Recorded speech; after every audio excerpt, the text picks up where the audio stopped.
When you look at the history of books on success, there are a few that stand out, but one casts a shadow longer than almost any other. Think and Grow Rich. It's been called everything: a master key, a secret formula, a mental blueprint. It's totally changed how we talk about wealth and ambition. So, what is the secret it claims to hold? That right there, that single sentence is the heart of this entire philosophy. And it's a huge claim, right? It's saying that your thoughts aren't just for planning, they're the actual raw material of your reality, that your inner world literally creates your outer world. And think about the timing. This came out right in the middle of the Great Depression. Everyone's talking about scarcity and loss, and then this book comes along with a completely different story. It wasn't about luck, it was about a specific method for creating wealth. A method that people are still obsessed with today. So where does this whole journey even begin? Well, it starts with an idea that sounds super simple, but it's actually incredibly deep. Thoughts are things. And that's not a metaphor. For Napoleon Hill, this was a literal fact. See, according to this way of thinking, wealth isn't something you just find or get lucky with. It's something you build. And the construction begins with something you can't even touch, an idea.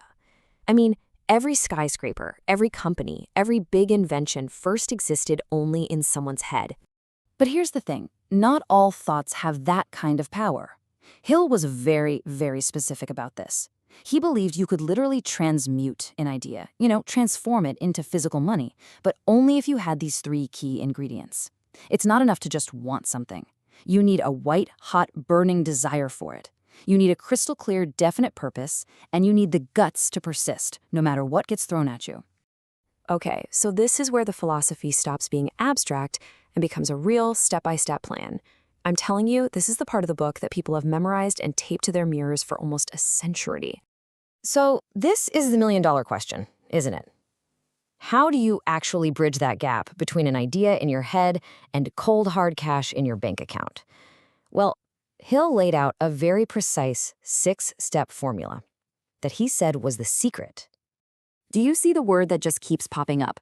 Definite. There is absolutely no room for being vague here. It's not, oh, I'd like to be rich. It's, I will have $50,000 in my possession by January 1st. It's not, I hope I start a business. It's, in return for this money, I will provide the best possible service as a salesperson of, you see, this isn't just setting a goal, it's programming a command into your mind. And this quote just nails it, doesn't it? That's the whole principle in a nutshell. The deadline, the exact amount, the plan. That's what turns a daydream into a real, urgent mission. But look, that 6-step formula is pretty useless if you don't understand the engine that makes it all run, which is, of course, the human mind.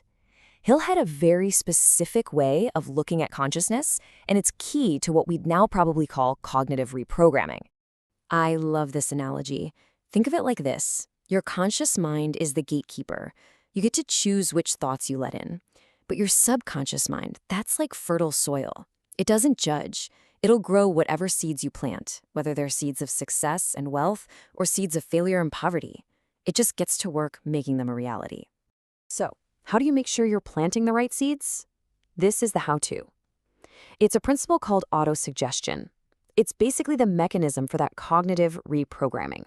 By reading your statement over and over again, and, this is the critical part, mixing it with intense emotion and belief, you're essentially bypassing that gatekeeper and planting your goals directly into that fertile subconscious soil. But Hill is really clear here.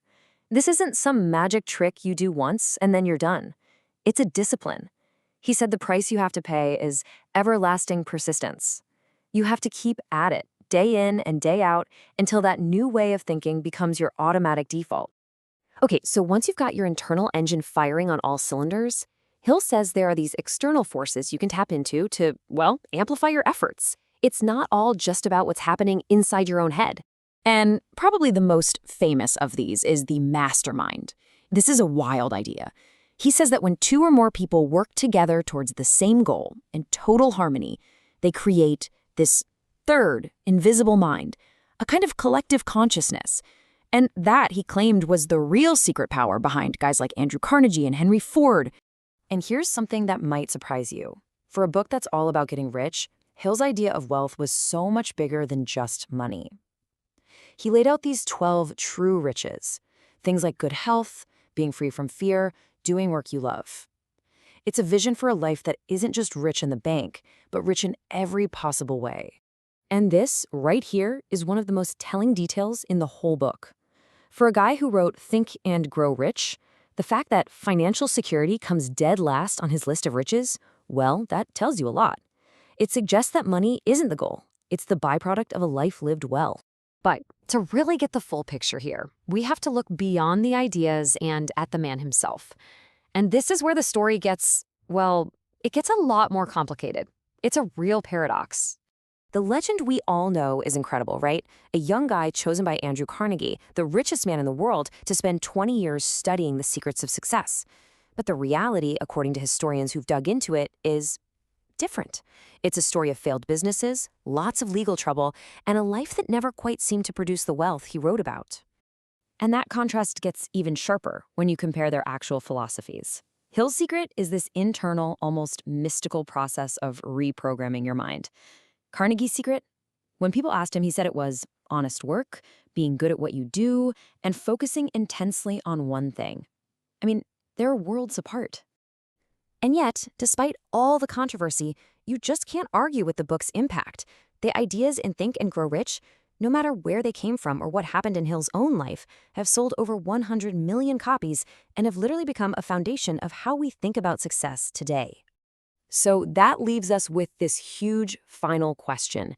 Is this book a timeless blueprint for success, passed down from the legends of industry? Or is its real power something else entirely? The power to make us believe, to help us focus our desire, and to convince us that our own mind is and always will be the ultimate architect of our destiny.